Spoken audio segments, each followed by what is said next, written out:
Regresamos.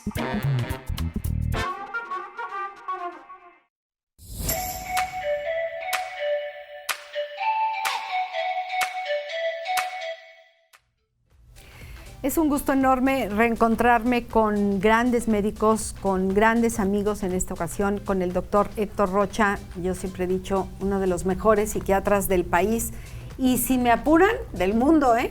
¿Cómo estás, Héctor? Bienvenido. Feliz. Muchas gracias, feliz por reencontrarme contigo, verte después de más de 2 años y verte bien y trabajando como siempre lo has hecho, con esa calidad y esa actitud que te caracteriza.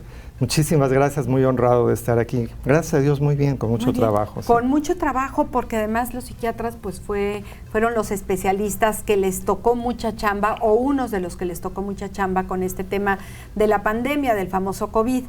Me llamó la atención ayer que platicábamos de qué íbamos a hablar el día de hoy, que me dices que hay secuelas, en algunas personas desde luego, secuelas psiquiátricas del COVID, porque yo pensaba que bueno, pues estás medio triste, estás medio inadaptado, te va a costar trabajo regresar al trabajo, la economía, en fin, pero que psiquiátricamente haya dejado secuelas en algunas personas sí me llamó la atención.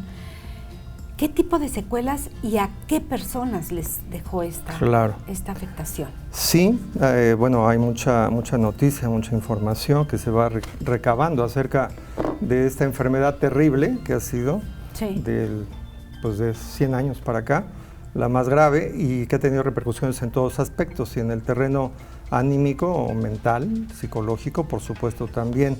Cuerpo y mente son inseparables, forman parte de una totalidad. Entonces, bueno, sabemos la gravedad y la intensidad en sus distintos grados de la enfermedad del COVID y también en relación a la gravedad van las consecuencias o las secuelas, Amelia.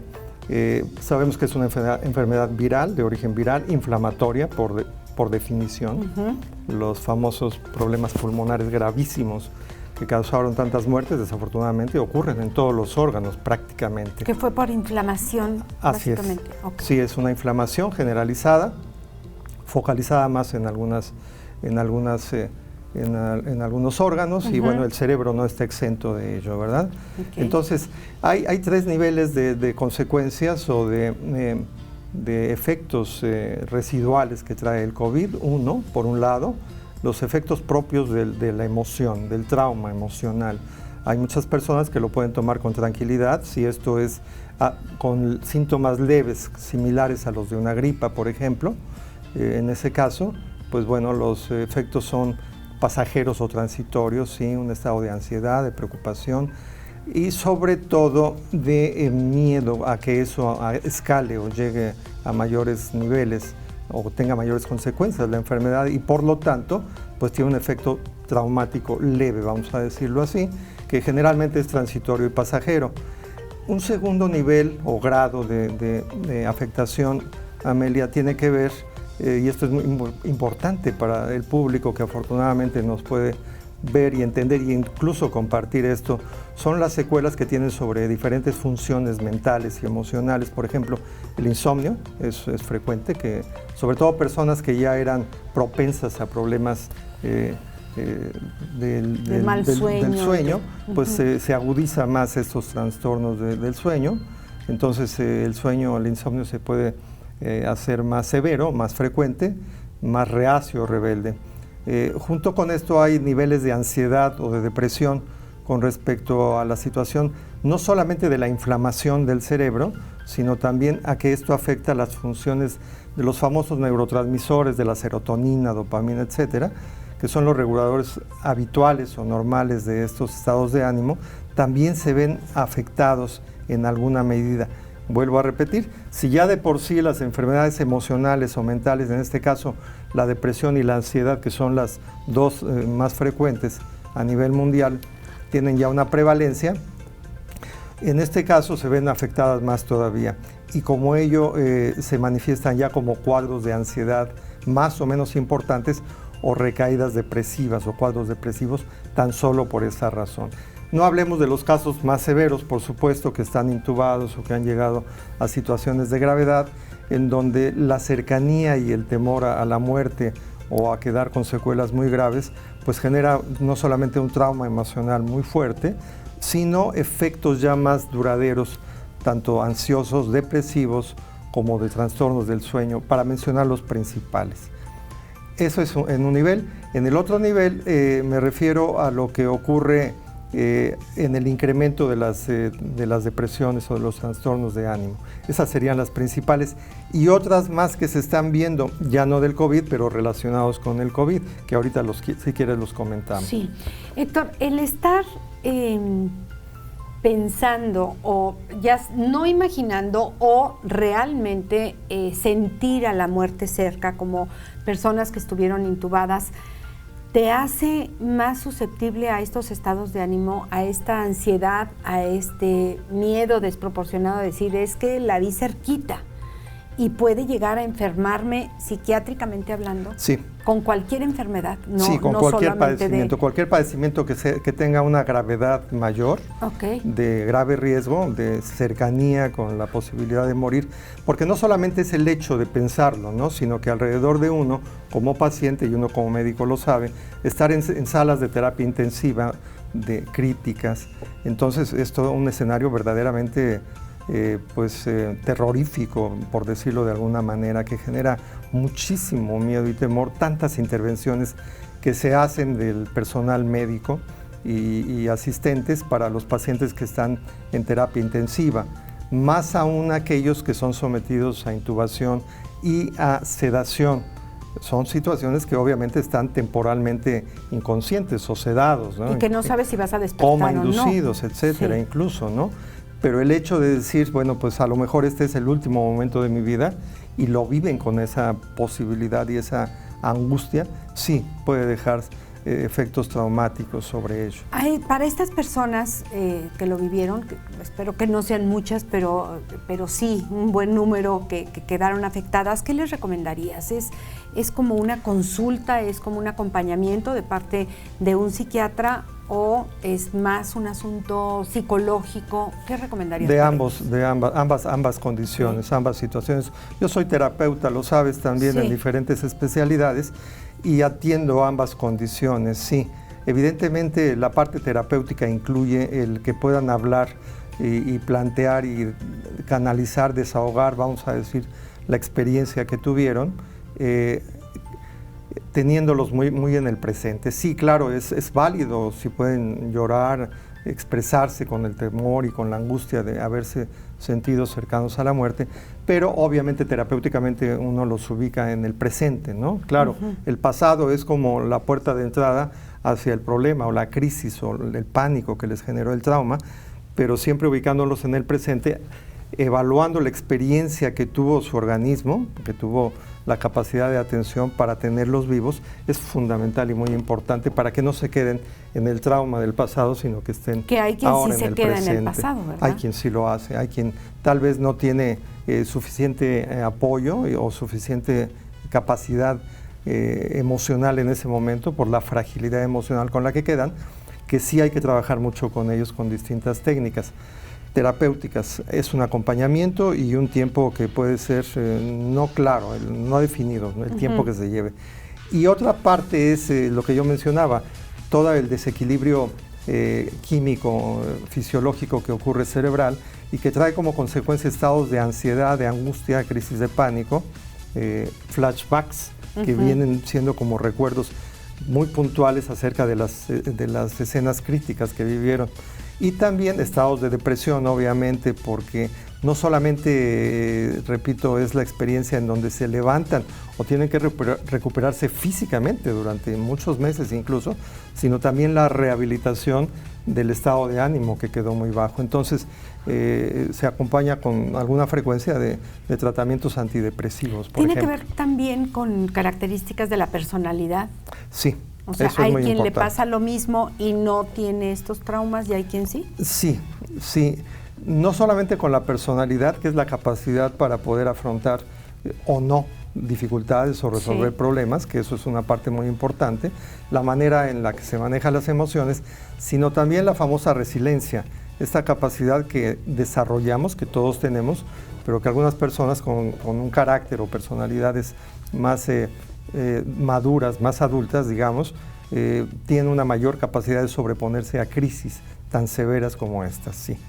Y no debemos ponernos taches si es que no tenemos esta capacidad de resiliencia, ¿no? Simplemente yo no pude con este trauma y necesito ayuda y entonces acudo con los especialistas para que me puedan ayudar a seguir adelante con mi vida, sí, porque no puedo estar conectándome a lo que viví con cualquier trauma, ¿no? También llámese un robo, que lo platicábamos en alguna ocasión, con cualquier evento difícil de nuestra vida. Ahora, hay otras personas que sufrimos en una parte económica, por ejemplo, que perdieron el trabajo, que perdieron el negocio, habían ahorrado toda su vida, pusieron un negocio y resulta que quebró el negocio. Esto también les afecta pues dramáticamente, no solamente a la persona, sino a la familia. Así es, Amelia, por supuesto. Esto no viene solo, viene aparejado lamentablemente con afectaciones laborales, económicas, familiares, sociales, físicas, por supuesto, y bueno, es un conjunto de pérdidas en realidad que se han tenido, de las cuales no es fácil sobreponerse, y ahí en cada caso es distinto. Por supuesto, es muy importante que la persona y la red con la que cuenta, esto es la familia, los amigos, las personas que lo apoyan, pues puedan aportar lo que sea posible para hacerle sentir que no está solo y empezar a rehabilitar en lo económico, en lo laboral, en lo social, y ese acompañamiento es muy importante para, repito, Amelia, esa resiliencia, esa capacidad de sobreponerse a la pérdida o a las crisis, no sea tan complicada y sea más llevadera o más fácil. Pero bueno, es una realidad que sí, económica, social, que hubo una gran pérdida, fueron 2 años realmente pues de estancamiento, por lo menos, ¿no? Y de pérdidas en muchos sentidos, en mayor o menor medida para todos. 2 años que como si no los hubiéramos vivido, pero que los vivimos y para muchos se nos hicieron muy largos y bueno, pues las pérdidas fueron en muchos sentidos. Así es. ¿Hay tratamiento psiquiátrico con medicamentos para este tipo de problemas o dependerá, claro, del problema y de la persona? Sí, sí existe tratamiento, esos estados emocionales depresivos son susceptibles afortunadamente de tratamiento. Ahora los tratamientos psiquiátricos han avanzado mucho, no solamente en antidepresivos de muy buena calidad, sino también otras técnicas, como por ejemplo la estimulación magnética transcraneal o la neuromodulación, que son técnicas a través de electrodos que se aplican sesiones para estimular las zonas cerebrales que son susceptibles de estar fallando. Incluso ahora... ¿Esto es nuevo? Es nuevo. Bueno, sí. Esto es relativamente nuevo. Se colocan unos electrodos, unos cablecitos con un microvoltaje, en realidad es mínima la estimulación, pero llega a las zonas cerebrales en donde se generan los neurotransmisores relacionados con la depresión y con la ansiedad. ¡Qué maravilla! Sí, esto yo también tengo algo de experiencia y trabajo un poco con ello. Y también es nuevo, acabo realmente de ver esta noticia, que están experimentando con estos electrodos, pero ya quirúrgicamente se colocan en el cerebro. Sí, se coloca un pequeño estimulador propiamente que se dirige y se regula desde afuera a través de la tecnología que se usa, en este caso para la estimulación cerebral. Y eso puede ser un campo bastante novedoso y bastante bueno en casos de depresiones resistentes o difíciles. Y es para depresiones. Para depresión en este caso, sí. Qué maravilla. Se ha hablado mucho de los niños COVID, los niños que a lo mejor tenían 2, 3 años cuando inició la pandemia y ahorita que ya van a la escuela, pues resulta que ya no quieren ir a la escuela porque no conocen esto. ¿No? Niños que a lo mejor tienen 5 años o adolescentes que pues salieron con la pandemia, estaban a lo mejor en 5º de primaria y ahora resulta que pues se graduaron por Zoom y ya entraron a secundaria y de por sí la entrada a la secundaria era así como de ¡ay, cuántos maestros, compañeritos nuevos! Bueno, en fin. ¿Qué hacer con estos niños que la están pasando mal? Sí. Niños y adolescentes y los papás de ellos, por supuesto, la están pasando mal. Sí, efectivamente. Bueno, nada más apunto rápidamente que bueno, yo atiendo no niños, en realidad, sí los sé atender, pero más, sobre todo adolescentes hacia arriba, ¿verdad? Pero bueno, he visto y me han buscado también muchos niños de 12 o menos años de edad y por supuesto de 12 años en adelante, que se han visto muy afectados precisamente por varias razones, por el confinamiento, por la pérdida del contacto social, de estar haciendo sus actividades habituales, por el encierro mismo, por la falta de estímulos externos y estar solamente con estímulos tecnológicos, vamos a decirlo, y los de la familia exclusivamente. Pero en 4 paredes, sí. Entonces han estado así recluidos prácticamente, llámese, valga la expresión, en una especie de cárcel familiar, por decirlo así, ¿no? Por cuestiones de salud, obviamente, pero que sí se han visto muy afectados. ¿Cuáles son las afectaciones? Ansiedad, depresión, desinterés, apatía, trastornos del sueño y dificultad para socializar, sobre todo, inseguridad o temor al qué va a pasar. Es como si hubieran tenido una regresión a cuando empezaban o tenían que empezar a ir a la escuela, aún siendo ya adolescentes o incluso estudiantes de universidad, ¿verdad? ¿Qué hacer con ellos? Bueno, primero, evitar la reclusión, por supuesto, empezar a reactivar sus actividades habituales, regresar a la escuela, recibir o tener el apoyo de la familia, de los maestros y sobre todo tal vez a partir del juego, y eso es una parte que es básica, es elemental, es natural en los niños, en todos los seres humanos, sí, sobre todo en los niños y jóvenes, a través del juego con sus compañeros o con otros niños de la edad más o menos similar. Esto puede ser algo que vuelva otra vez a reactivar esa capacidad de comunicarse y de socializar. Y bueno, tienen una alta capacidad de recuperación a estas edades, afortunadamente. Esa es la gran ventaja, sí, ¿no? Que ellos sí, se salgan adaptar de las 4 paredes, ¿verdad? Claro. Hay otro tema que a lo mejor podríamos pensar que no es tu tema porque es un asunto más de abogados, pero resulta que ahora hay muchas separaciones entre papá y mamá porque no se conocían y ahora estuvieron 2 años juntos en 4 paredes y se conocieron de más y se hartaron, decidieron que ahí no. ¿Qué les dirías tú como psiquiatra? ¿Alguna recomendación? Porque a veces tomamos las decisiones en malos momentos. Y generalmente son malas decisiones las que tomamos cuando estás enojado, cuando estás triste, cuando estás ansioso. O sea, siempre nos han recomendado, detente, no tomes decisiones, sobre todo de este tamaño, de un divorcio, una separación, cuando estás bajo estos estados de ánimo. ¿Qué les podrías recomendar a estas personas que la verdad están hartas? Sí, bueno, yo soy terapeuta de familia y de pareja también, sí, Amelia, y en este caso la pareja, la familia y la pareja se ven afectadas. Han estado sometidos, repito, a este confinamiento, a esta experiencia que no tenían, porque bueno, pues cada quien tiene su área y su campo de actividades, la esposa, el esposo, etcétera, y bueno, de repente ahora tienen que estar las 24 horas por 7, por 1 año y por 2 años, ¿no? Esto es natural, vamos, en cualquier condición, y no solamente en la pareja, sino cualquier persona, más de 2 personas. La convivencia diaria, cotidiana y generalmente que se hace rutinaria, tal vez, hasta experimentos se han hecho, ¿no? Claro, con animales, claro. Esto es así. El famoso Big Brother, por ejemplo. Sí, el famoso hasta Big programas. Brother, que sí estás, ¿cómo les decían? Tú sí estás nominado. Sí. Y en muchos países hemos visto esta cantidad de separaciones de la pareja, de divorcios, porque pues o se dieron cuenta que no la hacían, o a lo mejor sí la hacen, pero no la hacen 24/7, claro, por 2 años. Yo le veo sí las 2 caras, como dices, Amelia. Por un lado el riesgo y por otro lado la ventaja de esta circunstancia. El riesgo es que vean o salgan a flote los defectos que tienen todos, ¿no? Bajo una condición de estrés, que no es una condición habitual. Sí. Eso no pasa afortunadamente toda la vida, ahora estamos cambiando, ¿no? Estamos regresando a nuestras actividades y saliendo y volviendo a tomar cada quien sus funciones y roles. Eso es una realidad, entonces tomar en cuenta que fue como un experimento, vamos a llamarle, como dices, tal vez mundial, ¿verdad? Y bueno, 2, pues que todos tenemos defectos, que nos casamos con una persona que amamos, que queremos habitualmente, pero que es un ideal y que no es exactamente lo que nosotros nos imaginamos. Es de carne y hueso igual que nosotros, ¿no? Entonces tiene los mismos defectos o cosas que no nos parecen. Eso tomarlo muy en cuenta. Tercero, que más allá de quedarse con esa parte negativa, también surgieron, porque es cierto, cualidades y capacidades que no se habían visto de colaboración y de equipo en la pareja, en la familia. Resaltar eso.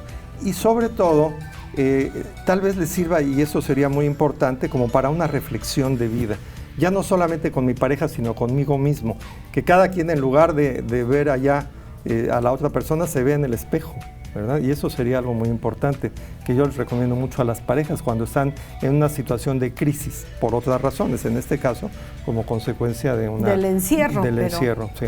Verte en un espejo, esto se oye muy bien, porque a veces nos llenamos de tantas actividades, de tanto ruido, que nos dejamos de ver y que ya no sabemos ni quiénes somos realmente. Y luego decimos, es que no sé quién es la pareja, es que no sé con quién me casé, y ahora pues menos, porque le están saliendo muchos defectos, sí, pero también le salen cualidades, y a mí también me están saliendo defectos, y si no sabemos a veces con quién estamos viviendo, también llega a suceder que no sabemos en qué persona nos hemos convertido. Claro. Porque también vamos cambiando, ¿no? Sí, claro, y esto es algo que en la terapia de pareja, en las sesiones de pareja es fundamental. Antes de quejarte solamente de lo que te hacen o de lo que no te hacen, a ver, primero piensa tú, qué estás haciendo o qué no estás haciendo para contribuir a esa circunstancia, ¿no? Creo que es una buena posibilidad, una buena oportunidad de reflexión y de comunicación en la pareja. Sí. En tu consulta, ¿qué tuviste más frecuentemente? ¿Depresiones, insomnios, pleitos maritales? De todo. De todo un poco. Sí, de todo un poco. Ese ya es chisme, esa ya es curiosidad. Sí, de hecho sí. Bueno, estados de ansiedad, trastornos del sueño, porque se perdió el ciclo natural del sueño. Ya no existía casi el día y la noche, ¿no? Entonces ya no estaban definidos a través de las actividades, sino a través del hábito que cada familia hacía de sí mismo, con su horario, con su tiempo, con su trabajo. Entonces no había necesidad de salir casi, prácticamente. Y que la tecnología también nos envolvió y nos jaló mucho, ¿no? El hecho de... Adicciones, sí, se generaron muchas adicciones, ahorita que lo mencionas, no solamente a la tecnología, sino también a sustancias, al alcohol sobre todo, se incrementó muchísimo. Sí. Sí, claro. Crisis o dificultades de pareja o familiares, y también situaciones de fobia, ahorita que lo mencionas, al contagio, miedo a contagiarse, enfermarse, intubarse y morir, así como si fuera necesariamente esa secuela, ¿no? Sí, y además como si fuera necesariamente que a mí me va a pasar, porque habían personas que se desinfectaban, bueno, sí, todo lo que llegaba del exterior, y vivían con el aún ahora tengo pacientes que no se atreven a ir al consultorio, y tenemos la terapia en línea porque les da tienen verdadera fobia y pánico de salir, obsesivo compulsivo sobre la limpieza, el lavado, y bueno, se han destruido las manos, etcétera, se han pues consumido cientos de litros de gel, de jabón, etcétera, ¿no? Y se tardan pues horas o días en desinfectar la despensa, por ejemplo, ¿no? Entonces sí ha habido situaciones también de ese tipo. Que ya hablaremos de fobias en otra ocasión, pero es increíble que las circunstancias pues hicieron que muchas personas se volvieran fóbicas en este asunto, ¿no? En esta obsesión por la limpieza, en este miedo desbordado a, como tú dices, esta secuencia: me contagio, me enfermo, me entubo y me muero. Y no, afortunadamente no fue así en la mayoría de nosotros. Héctor Rocha, de verdad te agradecemos muchísimo. Si alguien quiere ponerse en contacto contigo, que te llamen. Sí, gracias. Mi teléfono es el 442-203-8341. 203-8341. 203-8341 con 442. Muy bien, pues ahí el teléfono. Y estás en el hospital... junto al Hospital Ángeles, sí. Sí, ya me cambié precisamente. Yo dije, porque ¿cómo? El Hospital de la Santa Cruz lo hicieron hospital COVID claro. Hace 2 años. Entonces ya me mudé de consultorio, sí, a un lado del Hospital Ángeles. Perfecto, sí. Pero el teléfono sigue siendo ahí. 203-8348. Perfecto. Muchísimas gracias, doctor Héctor Rocha. Muchas gracias, Ana. Nosotros seguimos aquí en confianza. Quédese con nosotros. Si quiere comunicarse, ya sabe, 442-238-5255, nuestro número telefónico. Estamos en contacto. Regresamos. Continuamos.